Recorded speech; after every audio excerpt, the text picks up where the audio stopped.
I was so scared that I trembled and shook my head repeatedly. I didn't intend to run. At this moment, I remembered the identity of the Cardone family and Luis Cardone, the top mafia boss in the capital. Their family is involved in bloody dealings. Provoking such a fierce bandit, there was no hope of running away. Being obedient is the way to stay alive. Ding! Wisnovel reminds you to click the subscribe button in the bottom right corner to read the complete novel. Luis raised an eyebrow, approached me, step by step, forcing me back. He pushed me to the edge of the door, leaving me no way to retreat.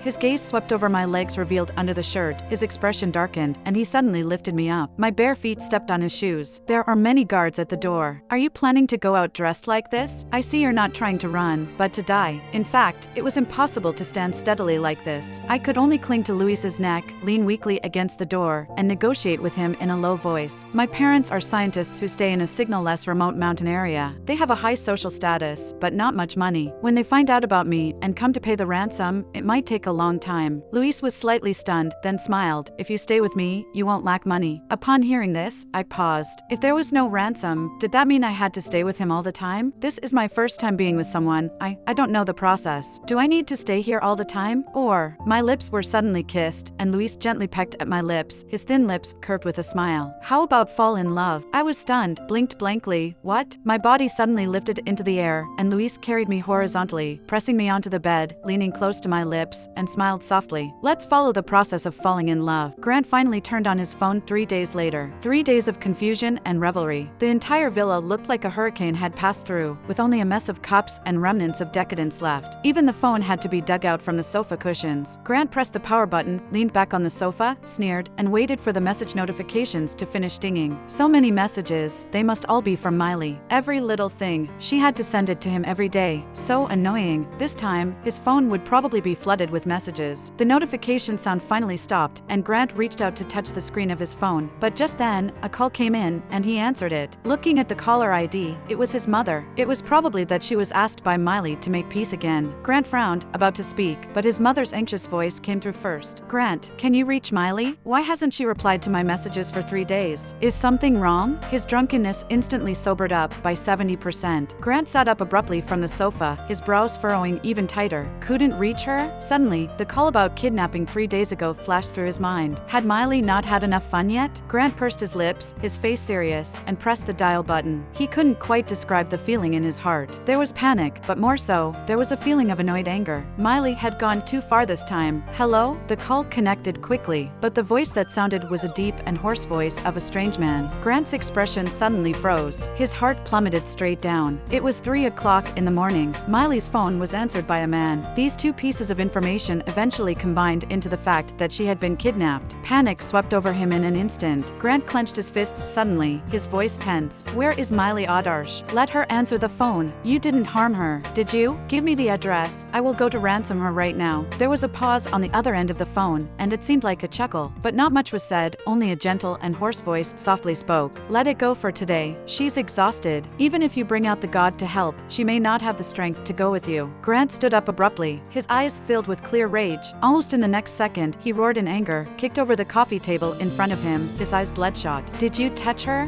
Who allowed you to touch her? Didn't I say I would pay you? Everyone in the villa was frightened. As if someone had pressed the pause button, no one dared to move. They just stared blankly as Grant's eyes turned red in an instant, his eyes filled with a terrifying murderous intent. The veins on his neck bulged. After taking a few deep breaths, he finally suppressed some of his emotions, wiped his face. How can I give you money? How can I ransom her? Luis lowered his eyes and looked at the woman sleeping in his arms. Suddenly, he remembered the aggrieved expression she had when she said she had no money for ransom in the afternoon. He gently raised the corner of his lips and said to the phone, 50 million, just charge it to her card. The next morning, I found out that I had been ransomed. Luis stood by the bed, leisurely fastening the buttons of his shirt cuffs. He looked calm and naturally handed me the fully charged phone back. It was returned last night and has been fixed. You fell asleep in the middle of the night, so I answered a call from your ex-fiance for you. I extorted 50 million pocket money for you. My pupils suddenly dilated as I blankly took the phone. Seeing over 100 missed calls on the screen, I was stunned. All from Grant? Luis obviously also saw this number and raised an eyebrow lightly. Maybe I'm just too good at chatting. He seems quite reluctant to end the conversation. What?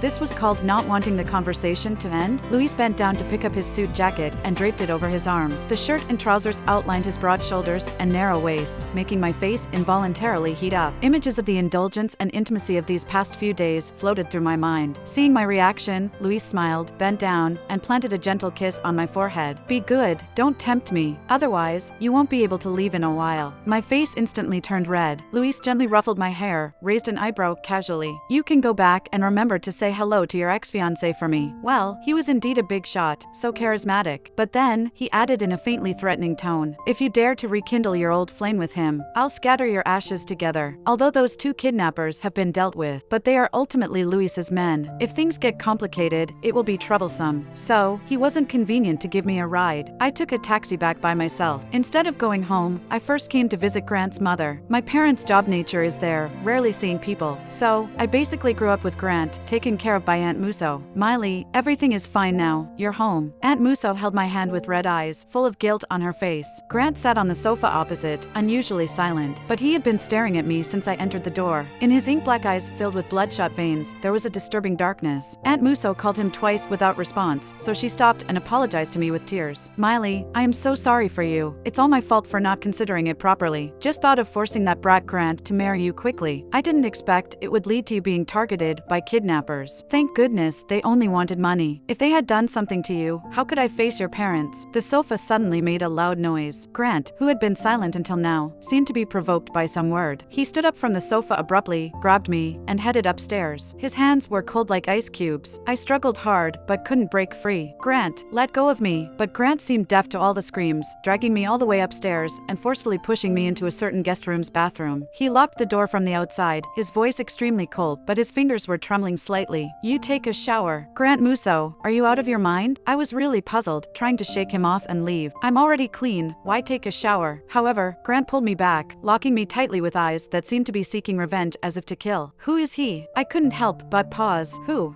Veins bulged on Grant's neck, as if saying that name carried immense anger. The kidnapper who called last night. I couldn't help but laugh dumbly, taking advantage of his distraction to break free from his grip. Is there a possibility he is the one who saved me, not a kidnapper? Ha! Grant laughed in extreme anger, almost gritting his teeth. He saved you and had to touch you? He saved you in bed? To be honest, I didn't understand what Grant was so angry about now. I assented, hard to guess. I sneered. I was kidnapped, not on vacation. I'm not half dead from being tormented. Should I be grateful?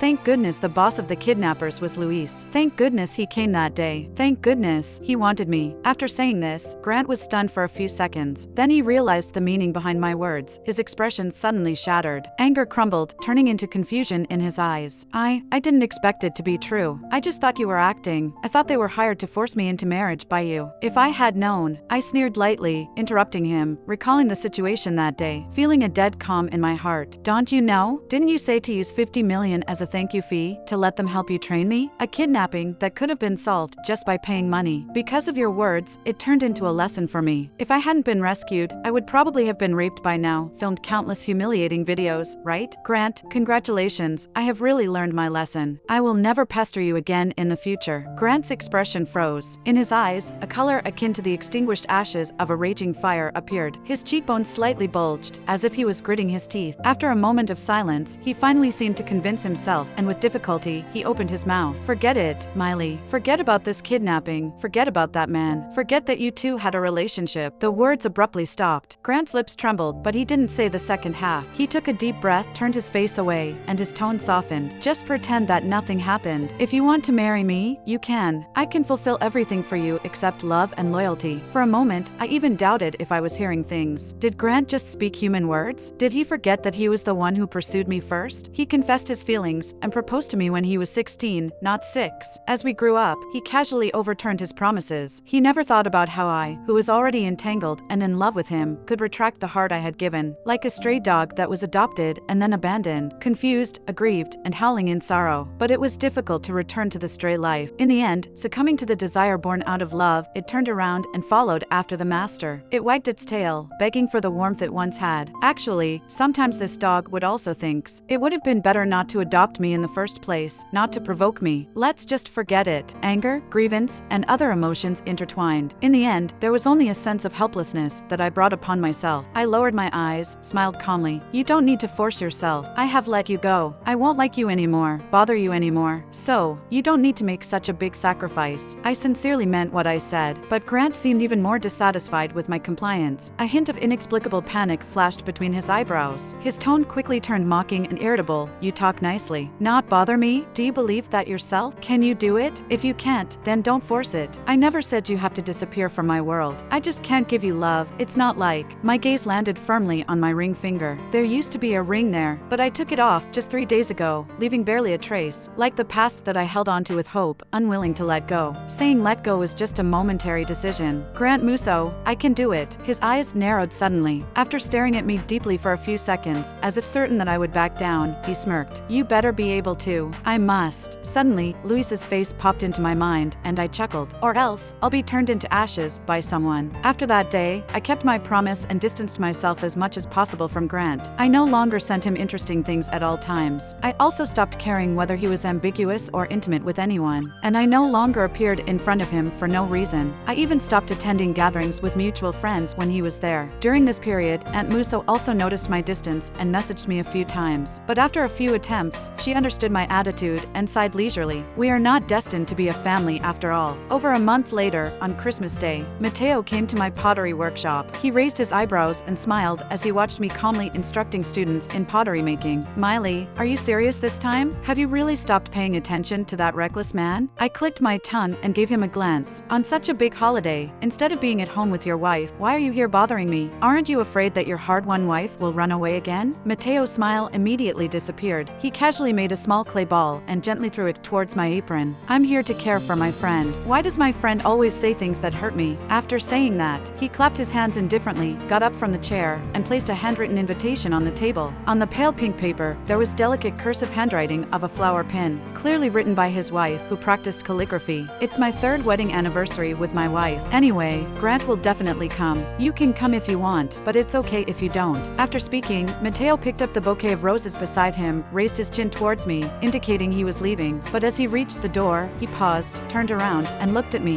Miley, in Grant's heart, there is actually a place for you. During this past month, he seemed carefree, going from one new love interest to another. But in reality, he often just stared at his phone, waiting for your messages. I'm not defending him. I just can't bear to see you give up after persisting for so many years, just when the clouds are about to part and reveal the moon. So, I'm just being a bit nosy. But as for how to choose, it's up to you, and I'll support you no matter what. If you want to start over, I'll immediately introduce you to a new boyfriend. Suddenly, the shop door was pulled open from outside. The welcoming bell made a crisp ding.